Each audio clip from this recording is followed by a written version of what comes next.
Hello guys! Kamusta na kayo? Ayan, so for today's video, magluluto lang tayo. So, ang lulutuin natin ngayon is yung creamy beef with mushroom. Ayan, so nahiwa ko na yung beef natin. Tanggalin lang natin konti pang tubig. Nagtutubig pa siya eh. Ayan. Then, so ito na nakahiwa na siya. So, gagamit tayo ng toyo at saka ng, ano ba tawag dito? Oyster sauce, sugar, at saka paminta. So, ayan. So, imamarinate lang natin to. Imamarinate ko lang siya. Wala na tong measurement mga sis. Ano lang to, hula-hula. Chamba-chamba lang siya. Tansya-tansya. Ayan.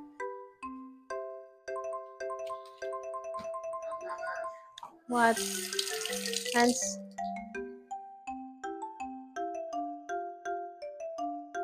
So, yun guys, nalagay na ako ng soy sauce dito. Tapos, lagyan naman natin itong oyster.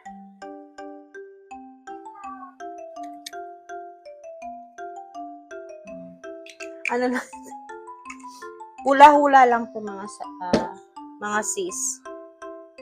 Nilagyan natin ng sugar.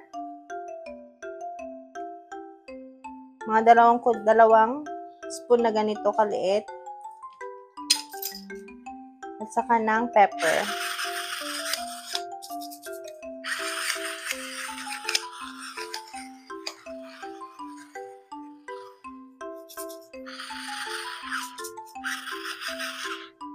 Konti na kasi laman yun. Pero meron naman. Ayan.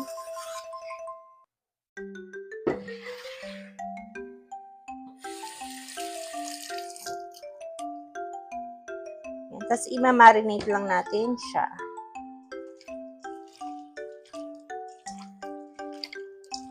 Mas mahahalo ko siya kung kamay yung ginagamit, sis. Kaya, huwag nyo nang punahin. Ba't ako nag-gloves or something. Pero nakita nyo naman, naghugas tayo ng kamay. Ayan. Ayan. So, pwede nyo siyang iset ng, 2 oras. Para mas manuot yung pagmamarinate niya. Pero kung gusto niyo na siyang lutuin agad, pwede rin naman. And so, habang nakamarinate yung beef natin, so hihiwa na ako ng bawang at sibuyas. So, imimins lang natin siya mga sis. First time ko lang din tong lutuin. So, nag-node lang din naman ako sa YouTube. Ang laking tulong talaga ng YouTube ngayon eh, no? Ang dami mo talagang matututunan. Ayan, so itatry lang natin. At kailangan nga rin pala natin dito ng mushroom. Pero mamaya na. Mimins lang natin siya ng ganyan. Dahan-dahan lang sa paggamit ng kutsilyo. Yan, sa pagkatapos ito namang ating sibuyas, ganun lang din. Mimins lang din natin siya. May mga alam ba kayong mga sis na technique para hindi maiyak pag hihiwa nitong sibuyas? Pa-share naman, sabi nila, huhugasan daw, pero kahit hugasan mo naman, ganun pa rin.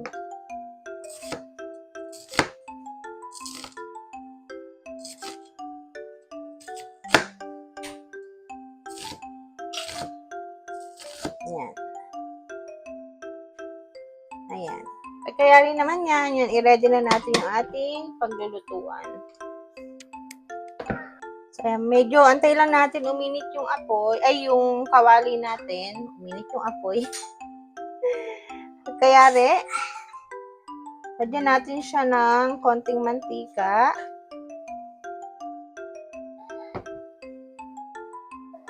Ayan, pag mainit na rin yung mantika natin, mag-add naman tayo ng butter.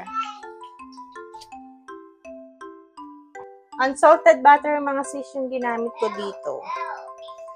So, ayun, i-melt lang din natin yung butter dito. Sa medium heat ko lang siya nilagay mga sis para hindi naman masunog yung ating butter. Then after, pwede na tayong mag-gisa. Ayan, lagyan natin yung ating sibuyas. Baka kasi masunog yung ating butter.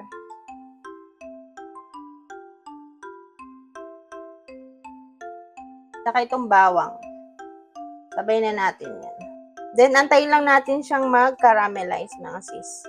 Ayan, mga sis, pag ganito na yung kanyang, itsura, yung bawang sibuyas, pwede nyo na ilagay yung beef. Yan, lagay na natin itong beef.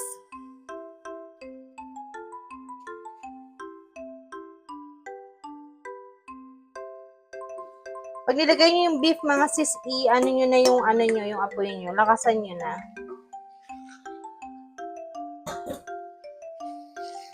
Then, gisa-gisahin lang natin siya. Nahalo nyo na siyang mabuti. Takpan nyo na mga sis para madali siyang lumambot.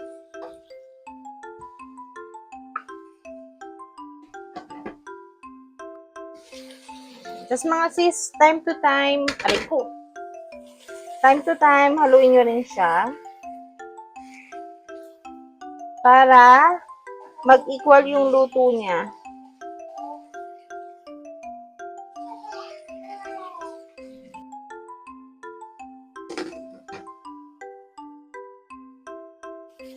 So, ayan guys, pang nag-ano na yung sauce nyo, parang natuyot na, lagyan nyo na siya ng tubig para mas madali namang lumambot yung beef.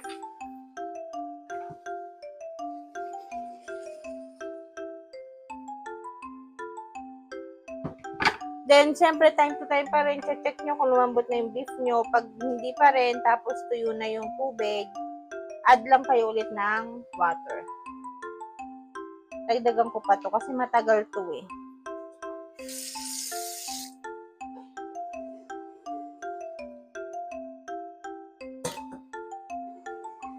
Then, takpan nyo lang. So, yun guys.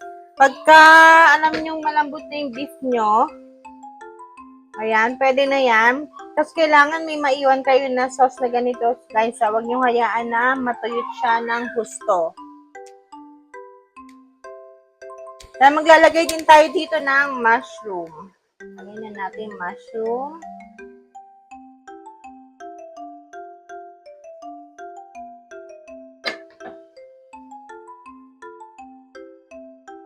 Tapos kayo na lang mag-adjust mga sis kung sakto na ba sa inyo yung alat.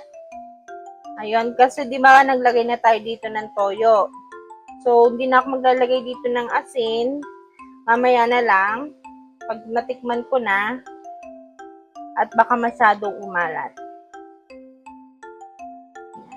Then, ito yung ating, magiging special ingredients dito. Ayan, yung Nestle cream to dito. Iba lang yung brand namin. Ayan. So, depende siguro kung ilang ganito ang gagamitin ko. Check ko muna. For now, 2 muna.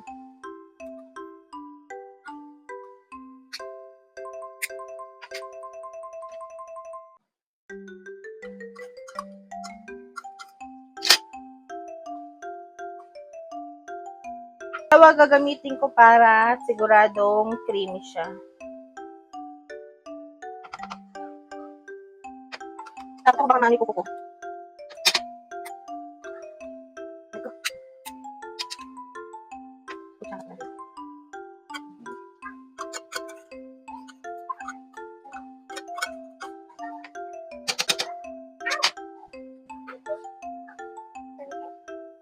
Ayan, haluin lang natin to guys.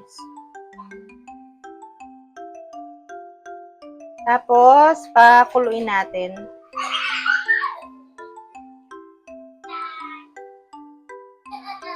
Ang iingay nila dito.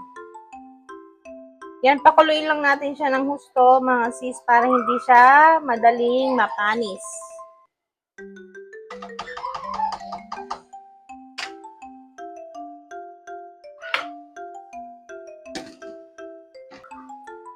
So, So, yan guys, pagkakulo niya, tikman nyo na lang. Pero kung nag-adjust ako ng alat, nag-add pa ako dito ng asin. Well, sakto na siya.